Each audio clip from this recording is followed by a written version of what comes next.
Hey guys, Collab here. Welcome back to another raid video. A huge collaboration is now officially starting basically today with two new champions joining in the game, and basically raid now escapes the realm of reality with champions that are being introduced through these collaborations, because we got Predator versus Alien versus Predator, guys. It's insane. You'll see it in game soon enough. I'm actually seeing it in game, but you'll see the other news in game, which I'm allowed to speak about right now. So Xenomorph and the Predator will be joining the game. I think the Predator is, I think he's a skinwalker. Is he a skinwalker? No, I think it's something lizard man. Yeah. I mean, Lizardmen and Dark Elves. It's crazy, guys. So, Predator and the Alien Xenomorph will go over their skills, and I'll explain how you'll be able to acquire them. Basically, Xenomorph will be acquirable through daily login program, so it's free for everybody, and there's a new skill with this champion, which makes him very special. And then we've got Predator, which will be a champion pass, okay? So you'll have to buy him. If you don't spend in the game, basically, you won't be able to get Predator. That's it. It's very similar to how Xena was introduced into the game, which I bought, but I personally did not go for He-Man when he was also introduced into the game. So you can not use this champion. It all depends on how you find these champions useful for your account, and then also how they perform, because basically Xena, yes, she was great at the start, but really has fallen off since then. He-Man, almost the same, and I don't know if this is going to be the same with the Turtles, but the Turtles, we didn't have a champion pass for them. We could acquire all of them basically through in-game events. But Xenomorph, let's get started with this one. It looks pretty cool, amazing, right? They obviously do this because of the collaborations they have with these movies and these deals. They find that these things work, and since they work, they do more of them. And immediately once we had the TMNT finish, 20 days later or so, in middle of a fusion, we have this going on, which is basically, this is like a free champion for everybody, which is amazing because the skills are actually very interesting. Let's get started with the A1, which is a poison placement with an attack, 2-turn poison, and then places 3 debuffs if the attack is critical. So immediately you build this one with 100% crit. No question about this, because 3 poisons is insane through a single target hit. Very strong skill, very great. Gives you a perfect veil as well, which protects you from AoE attacks by 15% damage reduction. So infestation is the A2. Single target places a stun and then an infest debuff on the target for 2 turns. These debuffs cannot be resisted if the champion is under the perfect veil. So you'll have perfect veil through your single target, and then through this, you don't need to have accuracy for this one, but you do need to have it for placing the poison. So already you're building the champion with accuracy, guys. Places a true fear on all other enemies for 1 turn. This debuff cannot be resisted if the champion is under a perfect veil buff. Okay, again, true fear debuff is great, and this will work nicely for PvP.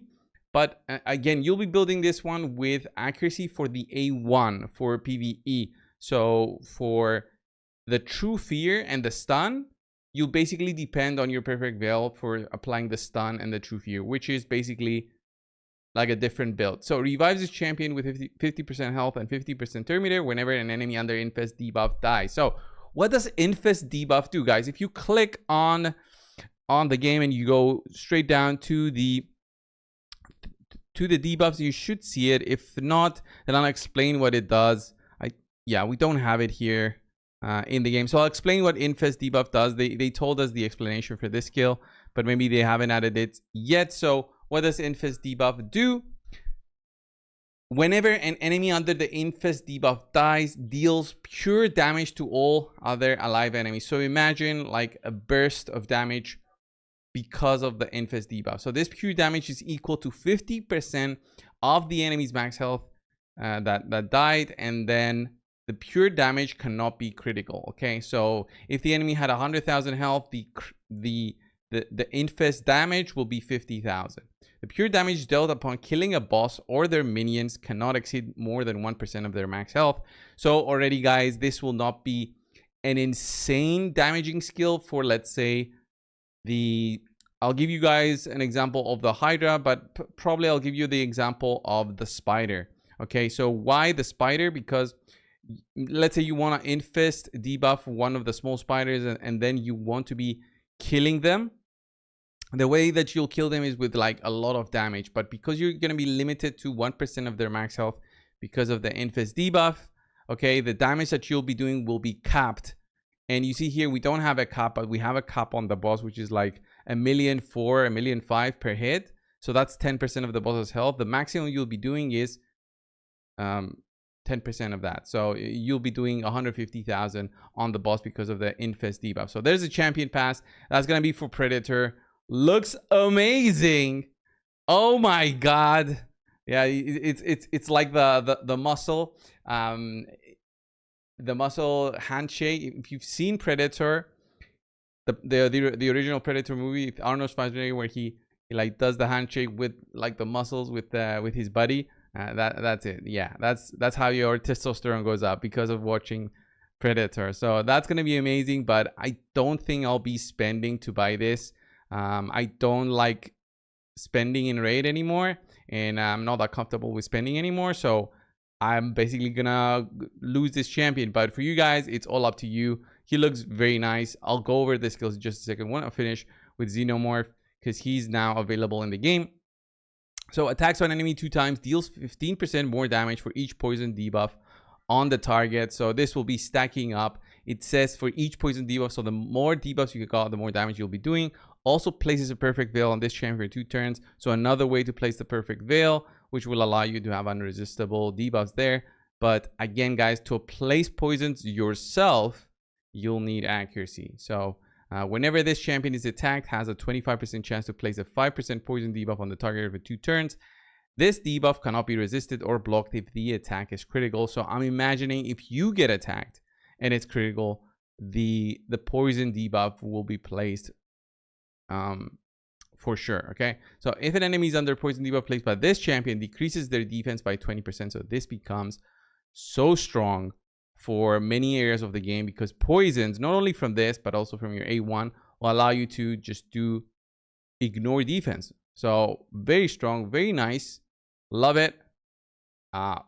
Fantastic champion. For a free champion that will be through daily login, we should be able to see it very soon here. Like this should be updated soon enough. All right, probably I need to exit the game. Let me see, guys. I need to exit the game to show you, but yeah, that's gonna be Xenomorph.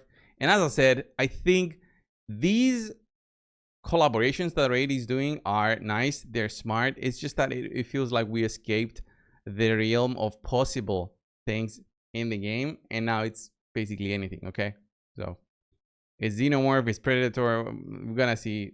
I don't know.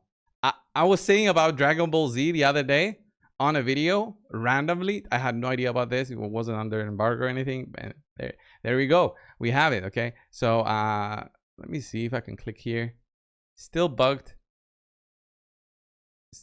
here. It says about Michelangelo Chase, but I'm guessing we'll be able to get his soul also, which is very nice. Gives you extra accuracy. Anyway, let's go over the Predator. I want to show you guys the Predator, which I've seen, but I'm not too sure about him in terms of how good he's gonna be. People bought him already immediately and then just fully ranked him up, fully rated him up, which makes no sense. So attacks one enemy, heals this champion by 30% of the damage dealt. So the passive effect, whenever this champion successfully evades an enemy skill and all of its accompanying effects, counterattacks with this skill. So evading will be very nice for him to counterattack and deal damage and then also heal through that. So we'll see about that. So A2 is going to be an AoE double hitting. After hitting the initially selected enemy, all other enemies will be hit in a random order. For the first hit, the damage received by the initial selected enemy will be increased by 75%. So you'll be doing a lot of damage to the first target. Even though it's an AoE attack, it's still going to be like a single target. Each subsequent enemy hit following the initial hit will receive 15% less bonus damage. So it's going to be 60%, then 45, then 30, and that's basically it, right? So that's 75%, 60%, 45, 30. That's 4 targets in arena. Or, well, I guess if you're doing other areas with 5 targets, it's going to be reduced even further. And also destroys each enemy's max health by 30% of the damage dealt. Stacks up to 50%. Very strong. This is very strong, actually. For the second hit, the damage received by the initially selected enemy will be increased by 15%. Each subsequent enemy hit following the initial hit will receive 15% more bonus damage. So the first wave of attack of his two-wave attack, think about it like that, is going to do more damage at the start, and then the second one is going to do more damage by the end of it. So it's just a weird way of thinking about it, honestly. This attack ignores 15% of each target's defense if this champion is under Veil. So yeah, Veil is going to make him so cool. He's invisible in the Predator movies, and that's his whole thing, being invisible and targeting others. And then Combi Stick Throw is going to be his third skill. Attacks one enemy before attacking, places a Hunter Gaze debuff for 1 turn. So guys, the Hunter Gaze is already in the Chimera. If you guys don't know about that, again, it's available down here. You go through your debuffs list and you'll see the Hunter Gaze debuff and what it does. So damage dealt to a champion under the Hunter's Gaze debuff cannot be decreased, blocked, redirected, or transferred. So this works very well when a champion is protected by Ally Protect, or if they've got some sort of block skill. So this applies only to damage dealt directly by skills and not from debuffs, masteries, and blessings. Damage dealt to a champion under the Hunter's Gaze debuff will ignore unkillable block damage, increase defense, strengthen, ally protection, veil. This is basically simply amazing against any target. Even if you're shielded, you'll still go through that, for example. So if this attack kills an enemy, places a block revive on the target and a Hunter's Gaze debuff on a random alive enemy. So it basically transfers the Hunter's Gaze if you kill a target with this one. The Hunter's Gaze debuff cannot be resisted if this champion is under a veil or perfect veil, which is very nice. If this attack does not kill an enemy, places a perfect veil buff on this champion for 2 turns and fills their turn meter. This is so nice.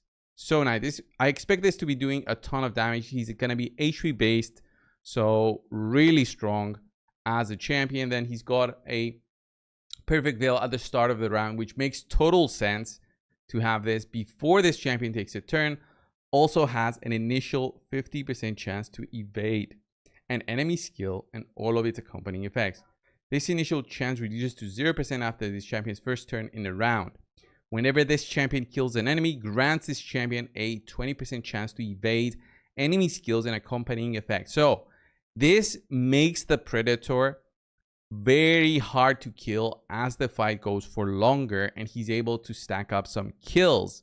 If he's able to stack up some kills, he'll be evading attacks, he'll have HP base, he'll be countering plus healing.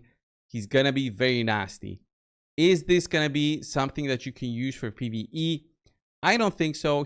From the looks of it, he's gonna be strictly a PvP champion, but with that being said, who knows, right? So HP 25, 770. I'm not sure about his health, if that's correct. Is that his health with that amount of...